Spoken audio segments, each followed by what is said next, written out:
नमो बुद्धाय, जय भीम साथियों। लगाया है, लेकिन इनको नमन इसलिए कर रहे हैं, बुद्धं नमामि।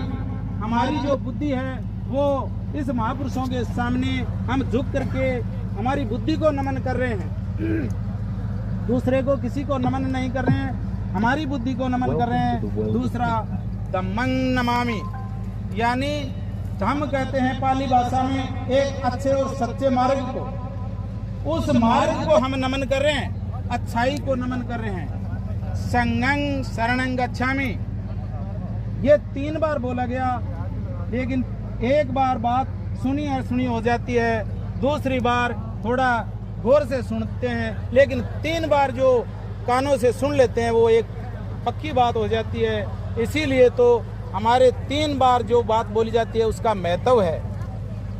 आप लोगों ने कहीं देखा होगा, अगर कोई ट्रैक्टर स्टार्ट करना होता है तो 1 2 3 मार कर जोर लगाते हैं तो स्टार्ट हो जाता है। इसी तरह से 3 बार है वो एक सत्यता की परख है। तो इसलिए हम 3 शरण है वो नमन किया है, बुद्धं शरणं गच्छामि, धम्मं शरणं गच्छामि और संघं शरणं गच्छामि। संघ का मतलब है, इतना दिन बच्चे अलग अलग थे, लेकिन जब शादी का कार्ड छपा उसमें बीच में संघ शब्द आया।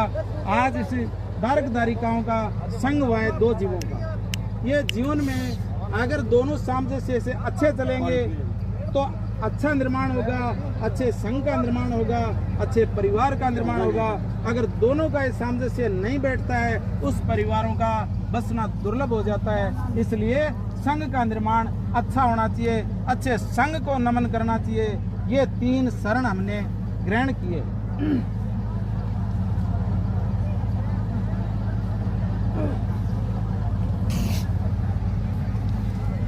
तो ये 3 शरण हुई।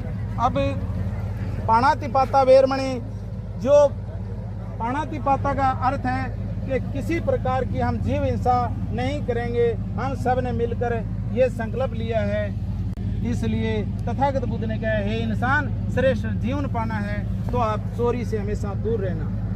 3वां कामेषु मिच्छाचारा वेरमणि सिक्खापदं समादयामि। जीवन में जिनको जीवन संगनी स्वीकार किया है, जिसको जीवन साथी स्वीकार किया है, गृहस्थ जीवन उन्हीं का चलना चाहिए। और उसके बराबर उम्र की अगर लड़की है तो उसको बहन के रूप में, बड़ी है तो चाची, ताई और बुआ के रूप में हम लोगों को देखनी चाहिए। तथागत बुद्ध ने कहा है, यही सील जीवन में बहुत महत्वपूर्ण है, ये समाज में सम्मान बढ़ाती है। अगर इस सील से जो कोई गिर जाता है, जो वो महिला हो पुरुष हो, उसका समाज में अपमान होता है। चौथा सील है कि मुसावादा वेरमणि, यानी चुगली करना एक अपराध है, 2 परिवारों को तोड़ने का काम करती है। इसलिए चुगली से हमेशा दूर रहना। तथागत बुद्ध का कहना है कि आप चुगली करोगे तो चुगलखोर कहलाओगे और आप 2 परिवारों को लड़ाओगे, फिर आपकी भी बारी आ जाएगी। इसलिए चुगली से हमेशा दूर रहना। ये चौथी सील है। जो 4 सीलों को पालना करता है, चुगली नहीं करता, तो वो 80% एक श्रेष्ठ इंसान है। 5वां सूरा मेरिया मद प्रमाद ठाना वेरमणि सिक्खापदं समादयामि। तथागत बुद्ध ने कहा, हे इंसान, सर्वश्रेष्ठ बनना है तो नशे जो किसी प्रकार के उनसे दूर रहना। अगर आप नशे से बच के रहोगे तो आपके बच्चे भी नशे से बचेंगे, आपका जीवन श्रेष्ठ होगा। अगर नशे की लत आ गई तो आपका जीवन बर्बाद हो जाएगा, आपके बच्चे गलत लाइन में चले जाएंगे। इसलिए नशे से हमेशा दूर रहना। अगर नशे की आदत पड़ गई तो 4 सीलें ऊपरली गायब हो जाती है। नशे की लत में चोरी हो सकती है, जारी हो सकती है, झूठ बोलना तो पहले नंबर में है। इसलिए 4 सीलें समाप्त हो जाती है। जीव हिंसा भी नशा करने के बाद होती है। इसलिए साथियों, तथागत बुद्ध की ये 5 सीलें हैं। जो 5 सीलों की पालना करेगा उनका उसी दिन से जीवन श्रेष्ठ होना शुरू हो जाएगा। और वो जीवन श्रेष्ठ के लिए ये लिखा हुआ है, धम्मभूमि श्रेष्ठ जीवन के लिए एक आंदोलन। अपना एक आंदोलन अपना जीवन श्रेष्ठ बनाने के लिए है।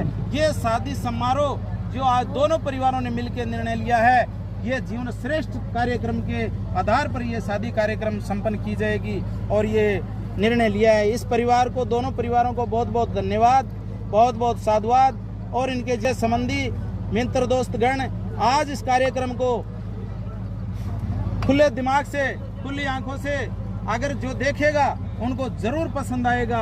कि ये कार्यक्रम बहुत ही शानदार, गौरवशाली, ऐतिहासिक शादी है और ये महापुरुषों की विचारधारा पर शादी हुई है।